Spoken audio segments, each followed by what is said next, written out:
J'enregistre cette vidéo mercredi le 17 mai 2023, c'est-à-dire 24 heures après que le gouvernement du Québec, par la voix du ministre de la Santé, M.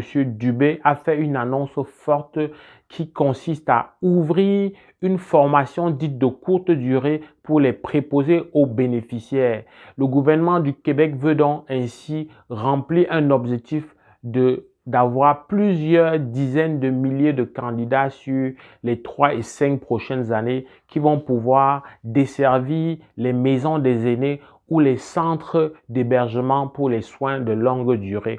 Tu as compris qu'il s'agit de travailler dans des maisons où les personnes du troisième âge se trouvent pour leur donner des soins. Je t'ai parlé ici, j'ai fait une vidéo pour dire que c'est une profession qui présentement fait beaucoup d'argent, aide les gens à gagner beaucoup. Du fait qu'il y a peu de main-d'œuvre dans le secteur, mais ça fait en sorte qu'il y a beaucoup d'heures supplémentaires et les gens qui exercent font pratiquement en moyenne plus que 100 000 $ sur une année, c'est-à-dire de loin plus que ce qu'un enseignant du plafond de la catégorie peut gagner. Alors, je te reviens avec une annonce donc récente, neuve, qui vise à confirmer la volonté gouvernementale de pouvoir recruter suffisamment de personnes. Et derrière ça, il y a un incitatif, c'est-à-dire il y a une bourse qui vient motiver et appeler les gens vers cette profession-là parce que le besoin est énorme, le besoin est grand. Ne me dis pas que le besoin est grand et tu candidates, tu n'as pas eu de place depuis. C'est plus compliqué que ça. Même pour celui qui est ici, même pour le résident permanent, ce n'est pas automatique. Il y a quand même des conditionnalités, il y a quand même une admissibilité, des critères qui vont être des critères réglementaires, des critères minimaux qui font que si tu ne les combles pas, on ne peut pas te recruter malgré qu'il y ait le besoin. On s'entend que même s'il y a un besoin, si un employé, malgré le besoin, fait des fautes professionnelles, des fautes techniques, des fautes d'éthique, etc., on ne va pas le garder sous le prétexte que s'il part, ça va être un creux davantage pour la main-d'œuvre. Donc, il y a quand même une certaine qualité et un certain professionnalisme à préserver. Alors, concentrons-nous plutôt sur comment bénéficier de la mesure et donnons plus de détails. Donc, il s'agit d'une formation dite de courte durée, comme c'est intitulé, qui dure 12 semaines, en fait, qui est étalée sur 375 heures.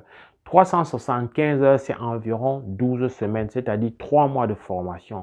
En 3 mois de formation, donc, te voilà qui a des outils pour pouvoir servir dans ces maisons des aînés. S'il y avait encore des hésitations sur le fait qu'on clame très fort qu'il y a un besoin énorme dans cette profession, je crois que cette annonce vient répondre définitivement à cette question-là et vient montrer officiellement, renouveler davantage le fait qu'il y a ce besoin. Alors toi qui m'écoutes, étant au Canada, tu sais ce qu'il te reste à faire.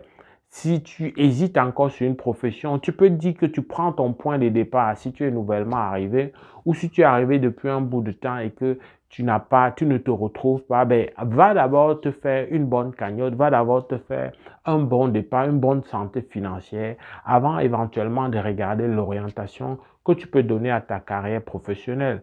Mais pour toi qui es en dehors du Canada, la principale cible donc de cette vidéo, de mon point de vue, il y a la possibilité pour toi, avec la politique d'intérêt public qui est en cours, d'avoir un visa visiteur et de venir faire, sans avoir besoin d'un permis d'études, toutes les formations inférieures à 6 mois.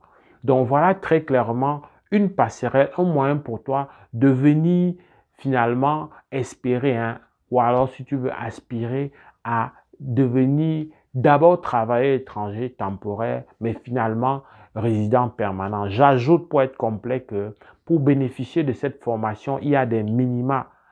Ici, pour ceux qui sont dans le système éducatif québécois, il faut avoir réussi les mathématiques, l'anglais puis le français du secondaire 3.